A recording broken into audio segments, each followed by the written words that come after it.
Good morning, everyone. Welcome to Revolt Sessions. My name is Gus Murray. I'm the Managing Director here at Revolt. And today I'm going to be joined by Madalena Lamau, who's the Creative Project Manager at OrganiCup. And we're going to be talking about inspiring change through bold and transparent communication. If you have any questions at all during the session, please leave your comments or questions in the thread below. Otherwise, I'd like to welcome Madalena to the stage. Welcome, Madalena, to the stage. Thank you, Gus. Would you like to maybe give a quick introduction of yourself and your role and of OrganiCup? Sure. Yeah. So I'm Madalena, as you know, and I am a creative project manager at OrganiCup, so part of the creative team. And I've been there for 2.5 years now, saw it grow.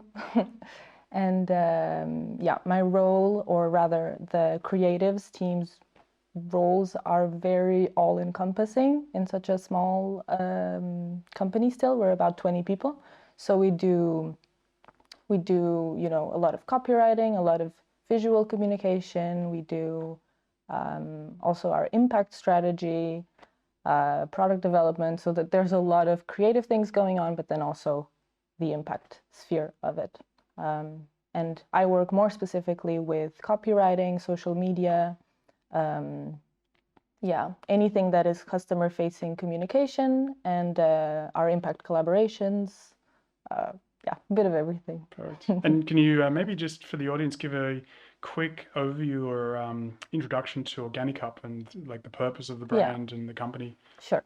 So OrganiCup was actually founded here in Copenhagen in 2012. And it only really started to grow rapidly in 2016. And basically OrganiCup is a menstrual cup brand that is very, very focused on sustainability.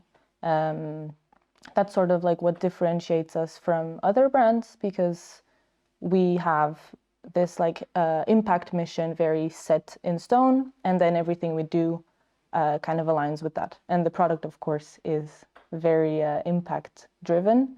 And for those who don't know, that's a menstrual cup is a reusable alternative to pads and tampons. So more eco-friendly, mostly easier and healthier. So yeah. Oh, that makes sense. Yeah. And can you tell us a little bit about what happened in 2016?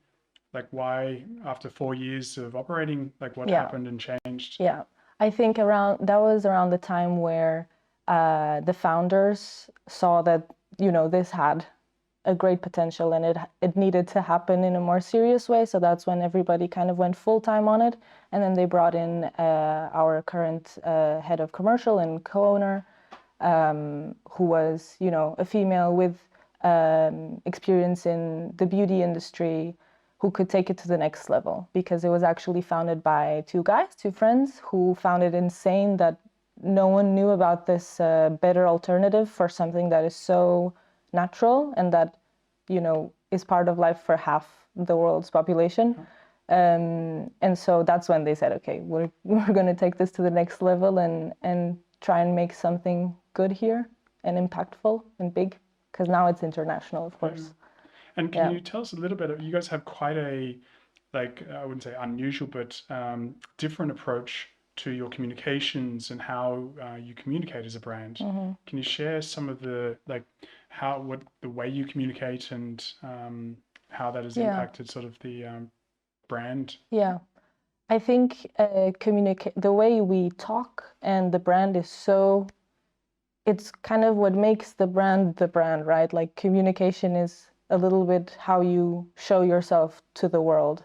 And so for us, we always valued being really down to earth and while being informative but not preachy about these topics, about periods, but then always with the aim of normalizing periods, of like talking about it in such a simple and down to earth way, makes it less of a big deal, sort of. And so, we like to think of ourselves as pretty relaxed, but then still like experts in the industry. And yeah.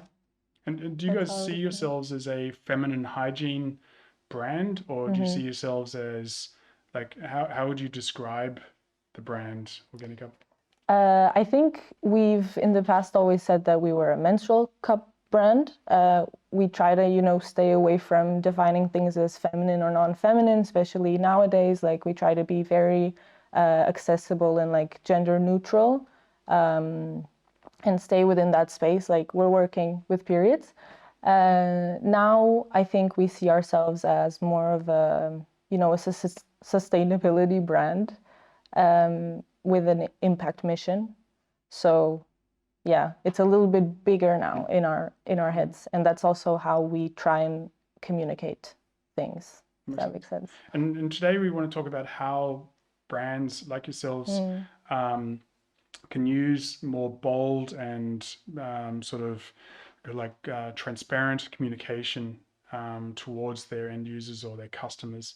Can you maybe give a reflection of how you see brands and how they communicate today, especially to like an audience like yourself, maybe young female, and how that differentiates across like the spectrum of brands and products and services that we consume? Yeah, I think there is like this new wave of modern companies that you can contrast with the traditional companies that we all kind of know and don't think about as much, maybe. And I think, especially like from my experience with OrganiCup, the way we communicate is different because it's almost like you need to have your values first and you need to reflect on that before you can say anything. Whereas maybe more traditional brands will think about the marketing first, maybe more about the commercial message, and then go from there. And we try to do a little bit the opposite. We try to go from the value and this impact mission that I mentioned, and then make sure that everything is sort of aligned from there and red threaded from there. So even if we do have a commercial message to give people, then that needs to make sense within what we are. Yeah. And do you have examples that you talked about, like new generation of brands? Mm-hmm. Do you have other examples where you see like some great communication from other brands as well, which you would highlight? I think I've been following a lot of especially US brands and US wellness brands. I think they have a really good thing going, and they're starting to change maybe the way that consumers are also on social media and how brands are on social media. And that part of communication, I think, is like exploding right now. And it's brands are trying to see, okay, what makes sense? How can we be in this space? Who are we in this space? Or who do we want to be in this space? And I think these brands are doing something really amazing, which is they're almost like your friends. You follow them and you keep up with them and you engage with them. Whereas maybe with like, I want to say, big brands like Coca-Cola or whatever, you're not going to engage with them. You're not going to comment on their posts. Maybe you'll share it with a friend, but like the level of almost the relationship is much closer to the consumer. And that part I really like about this new like wave of brands. As a building a community, which is sort of the essence of what social media is. or is supposed to be. Exactly. Yeah. And can you give some examples about how you guys have used that as a mechanism to actually create awareness or drive change or like increase awareness around a sort of a sensitive topic that only half of the planet sort of talks about on a regular basis, maybe? But some examples of how that community and that growing that community and engaging with them has helped. I mean, I might be a little biased because that is so much of my job at the moment, but I think social media for us is a really, really core tool. It's like it's one of our most direct ways to constantly keep in touch with our customers and to build this community. And I think because we have such a big platform actually, and this big community who listens and who engages and is like, they're down to talk, they're down to share and make things happen. That means that we have some kind of like power to make a difference. We have power to make an impact, to raise awareness to period poverty and how like prevalent it is everywhere and not just, you know, in third world countries. As soon as you have a community and you foster that and you build that, you can actually start putting your values and your impact goals in this communication strategy. And I think that's what we try to do on social media and outside, but especially on social media, always like be product focused and sure, like give some instructions, start some talks about the product, but then also make sure that we have that impact talk and the bigger talk of what we're doing. Yeah. And how, if you were to sit with an audience of large sort of traditional brands in front of you, how would you help them understand the difference? Because your example, like Coca-Cola, I might think the new Coke Christmas ad is really good and I might like it or I might share it, but I'm probably not going to be like, let's have a dialogue with the Christmas ad or Santa Claus from Coke. Like, what would be your advice on how like brands can behave and build a community versus just post content which they hope to get likes? Yeah. I mean, shares. Isn't that a constant struggle? That's kind of a constant struggle. But maybe I would say that the values part of it needs to be super clear. It needs to be super set in stone internally before it like ventures out into the bigger ad campaign or, you know, the bigger projects. It all needs to stem from the same place. And maybe I'm naive to say that values need to come first or whatever, or maybe I'm just, you know, part of the Gen Z consumer, while I know Coca-Cola has a good thing going or whatever. But I think that that's what's coming ahead, is this like bigger awareness and being super, super hyper aware of what's going on and what is a good brand and a bad brand. And I personally find myself trying to make that distinction with everything that I choose to buy or support, is like, are you good or are you bad? And maybe the bigger brands don't have to worry so much about that because they're already big. But I think that there will always be, you know, someone ready to attack you if you're not on the right side of history. I would just say, like, better be prepared and come from the right place than to just be like caught in a shitstorm. I don't know if I can say that, but yeah, you know. But you mentioned like big brands and as a Gen Z sort of or coming from the Generation Z, like, how is it that you help decide, or what are the sort of things that help you decide whether you're like go in the good brand bucket or the bad brand bucket? Like, is it the way the brands communicate? Is it the content they communicate? Like, what helps you like navigate as a consumer? Yeah, exactly. Yeah, I think my process usually does go through, like, if you want to take it to a supermarket, for example, the packaging means a lot. Everything that is on the packaging means a lot. But nowadays, I'm not just happy with a brand saying this is made sustainably. I need them to elaborate. And then if you go past the packaging, then you can go to their digital identity, for example.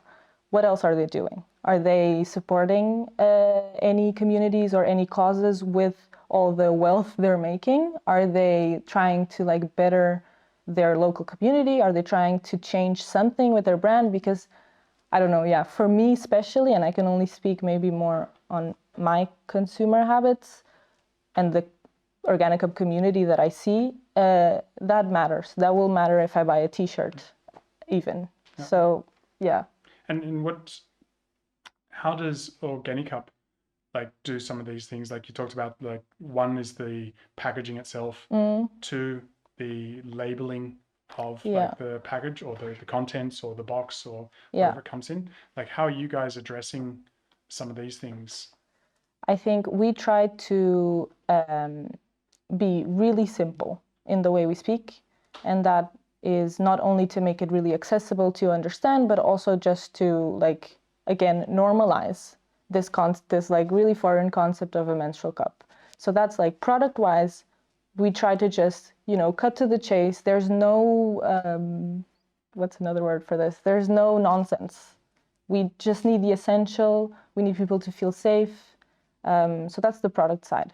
And then you have this more like value driven side. So also in the packaging, we need to make sure that people understand that we are a brand that values this, this, and this. Like we value environmental change, cultural change, social change.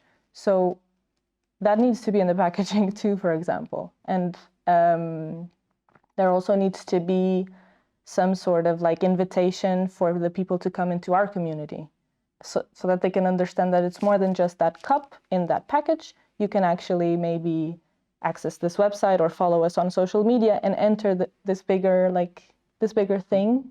And I think that's more effective in community building and in making, like, in being different. Yeah. And do you guys see yourselves as a community that has a product or a set of values that builds a community? Like, how do you guys see yourselves in that respect? Because I think that's an interesting distinction between brands that have a product and then they try and build the social media community on the back of it versus establishing the community and then they identify ways to serve that community. I think perhaps, even before I joined, maybe at some point it was about the product. It was about getting the product out there, making it known, because it could have such a big impact in the planet and in people's lives, that maybe it was more product focused, and that was the push to create the community. Today, I would say we are more of a community that has this amazing product, but even if more products come, that community will remain the same. The values will remain the same. So now I would say it's very community focused. Yeah. And how do you engage that community? Like, what are the different ways that you communicate to them? You engage with them on different levels, I would imagine, because like you say, you're not just about a single product anymore. You're taking it up to a higher, more purpose or value-driven element. Like, how do you actually help? I think a good way to make that jump from a product-focused brand to this more community-building brand is to make sure that you're doing sort of these campaigns that involve more than just your product. So I can give an example of a platform that we have called Taboo Global Periods. So even though that platform has no mention of a menstrual cup, it's supported by us. It aligns with what we're doing. It creates value outside of our product. You don't have to pay to get in on it. It's this, it's more of this storytelling and this making a difference with communication again. I think those campaigns, when you make sure to involve yourself in things that are outside of your scope a little bit, but still aligned with your values again, then you're in the right track, because you're building something more. And then it's always about just building something a little more than just what you're selling. And can you go into just explain exactly what the platform is, just to... Sure. The platform is basically, it's a website that gathers stories from all around the world, and it aims to investigate how periods affect different teenagers around the world in different areas. And so, photographers or journalists go around the world, they gather stories, they gather really good quality visual stories too, and they try and shed light on that part. And that's something OrganiCup is sponsored and helps, they've built. That is an initiative, right? That is it's outside of the OrganiCup itself, the menstrual cup, but it's still very much within our community. It's part of our impact projects. And do you have other impact projects as well? Yeah, we do have one that we launched last year. It's called Campus Cup. That one does take the product more into it, but it's basically, it's a project that aims to raise awareness and raise accessibility in the US, specifically in the campus life, so universities. And we have donated, I believe, more than 17,000 cups, maybe even more, to more than 70 universities across the US. And the purpose here is we give free cups to whoever is interested in making this switch, and then we can actually involve their community, because campuses are such a tight-knit community. We can involve that community in this like change making, and we can join forces and give them the tools to like spread this message more.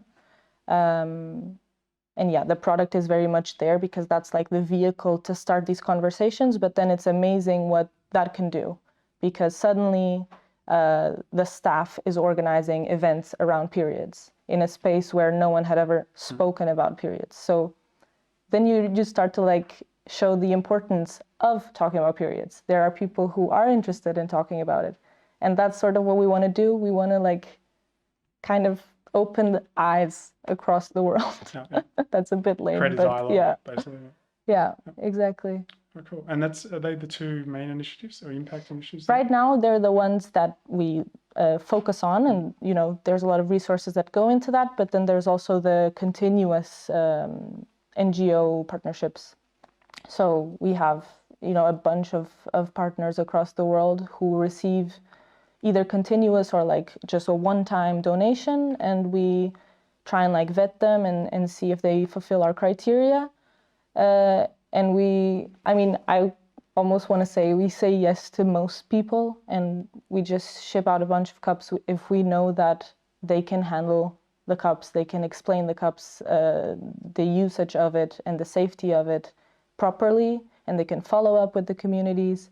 Then we are more than happy to like have that as part of our business. And then do you encourage them to help them become part of the larger like OrganiCup community? Some of them, like of course the more organized and the ones that have more resources, then they can have a relationship with us and a partnership with us that is more formalized in a way, where, you know, they can, for example, send us content and really keep us up to date, and we can keep our community up to date. And then there's this like nice exchange of what's happening with these donated cups that our paying customers actually want to know, because they made that happen as well. And so there's like a nice little communication and connection going on there too. And it's part of our content plan too, you know, to like show that we are doing this. It's not enough to say we have 60 partners. We need to like tell stories. We need to show videos, photos, testimonials.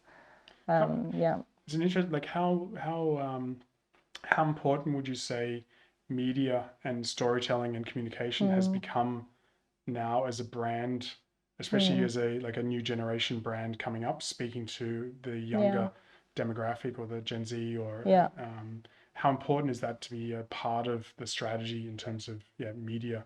Yeah, I think it really elevates a brand when they manage to do that, when they manage to have these stories and also like apply resources to building these stories. Like if you have that possibility, that really puts your brand at a different level.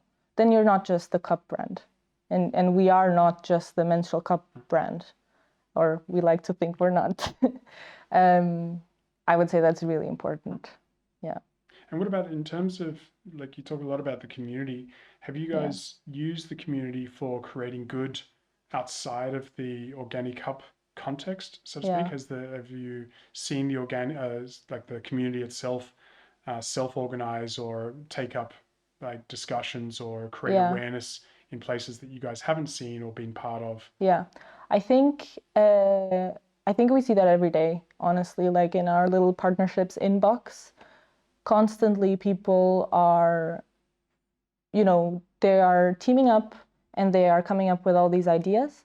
And then when they come to us, they usually just want, they want support. They want either products or they want like information. And whoever they are, they're always doing something bigger than the cup.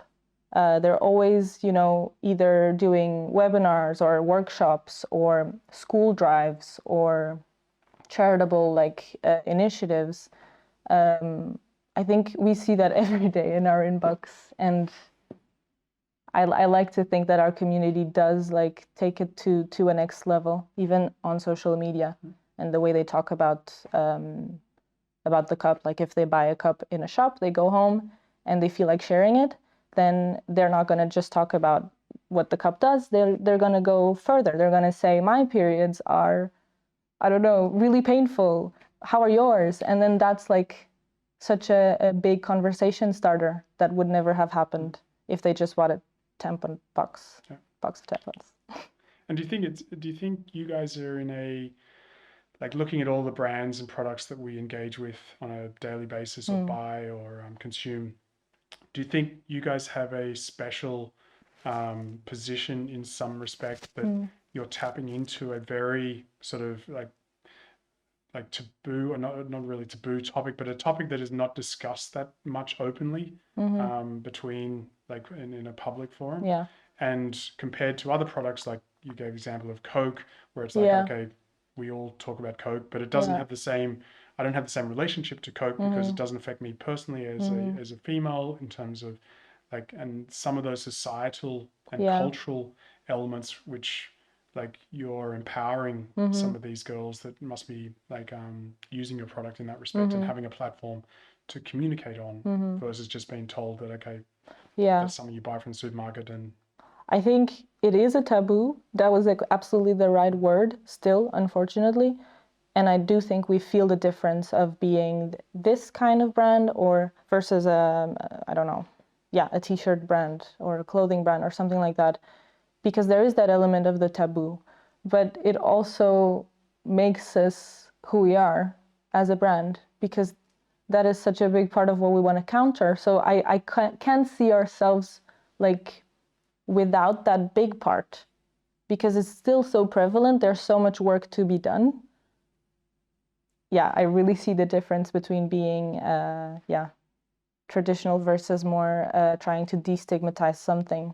There's it's also more what do you say, rewarding, I would say, to work in something like that. Yeah. And is it, do you guys see like how does that challenge you guys as a brand in terms of the next generation of products and things like that? You talked about you don't want to be known as a feminine hygiene or menstrual cup. You want to actually be seen as a values-based or more purpose-driven. Like when you think about other products and other things, like, is that how much of a consideration is the taboo destigmatizing sort of area versus regular products, so to speak? How do you connect those two? I think everything we've learned from being a brand that is trying to destigmatize something can be taken into the more regular products portfolio, let's say, because we are so focused on having this environmental impact. That also comes with its own set of destigmatization, because we have to tell people that what they're doing now is not good enough. So it's just so like intertwined with what we're doing that, I can't like even picture the brand going any other way. So, but there's so much to be learned there, and there's so much to do there. And I think it really adds value to who we are, the fact that we're doing this work without trying to be preachy, of course, but like, And is there a fine line? Do you guys like fine with that? Like, because there's also the brands that have the more sustainability focused, and they come, some of them, I shouldn't say, come with more like, okay, everything you're doing is bad. You need to be better. Different style. And you need to improve the way you consume, buy, sell, do whatever, versus actually empowering and taking that. There is a thin line, I would say. And sometimes we do find ourselves like reading sentences through and being like, okay, but would I actually like to read this? Would I feel good and encouraged, or would I feel angry and sort of like offended? You know? We do that exercise a lot, but I think we've gotten really good at it as well, because we just think of like, as humans, how can we communicate this in the most straightforward way that is non-offensive? It's not preachy. Like, we have that training a lot. Yeah, but then it all comes down to being like, be friendly, be down to earth. Don't like put your brand on a pedestal for everybody else. Try to be on the same level, talk in the same way, involve people in those questions instead of being like, you should recycle. Then you should say, how do you recycle? Or what are your tips? Why do you not recycle? And maybe like engage in that way that is more inviting and like, come to our world. Let's talk about it. They would rather enlighten people about some of the things rather than sort of tell them what's right or wrong according to your set of beliefs or whatever. Exactly. Because I mean, brands do need to have this like personality and these values, but they also can't be, I don't know, a Bible of everything that's right. They need to be, I don't know, accessible. And and in terms of like personality, how would you guys describe like like your team, and how do you describe the tone of voice or the personality that OrganiCup has? I think it's always been simple, down to earth, informative. Those are the three like main keywords that I always think about. No nonsense, you know? Which seems very simple advice. Yeah. Yet, do you find other brands struggle? I think so. At least in the same space, in the menstrual cup space, very specifically, you can see how brands try to be a little bit more like sassy, a little bit more elevate their personalities to be like this cool, like, I don't know, the cool sister or whatever. And we don't try to be that. We don't, but I mean, it works for them, you know, and sometimes something that works in the US or I don't know, like in Portugal will be different from what works here but I think we have a pretty like good thing going that people relate to. Yeah. And is there any, like, would you say, is there any, like, because obviously you're sending your menstrual cups across the world. Do you notice in the community those subtle differences about when someone brings up a topic and then people react in different ways or? Absolutely. I really love our community for that because they're very interactive between themselves as a community is, and they are very quick to tell someone that they're wrong without being mean.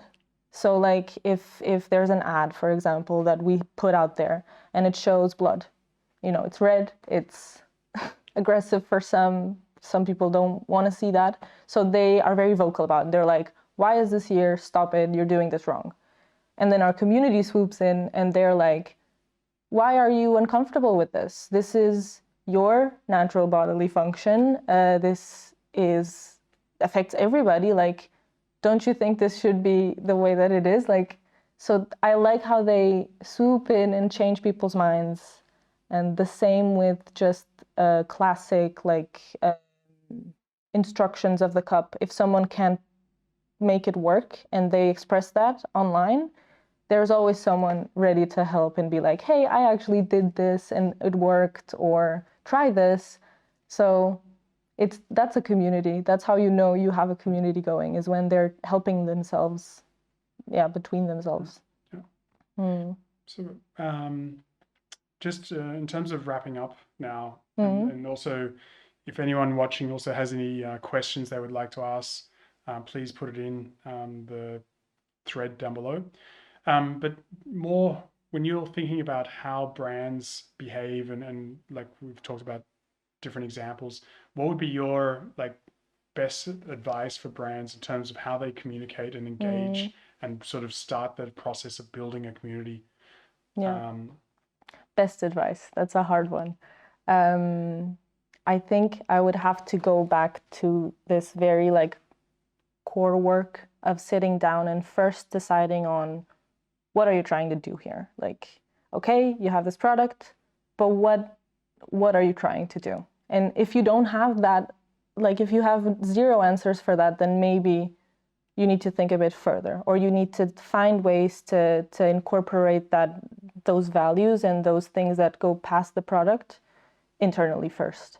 And then from there, you can say, okay, we have that. What does that make us? Like, what's our personality as a brand?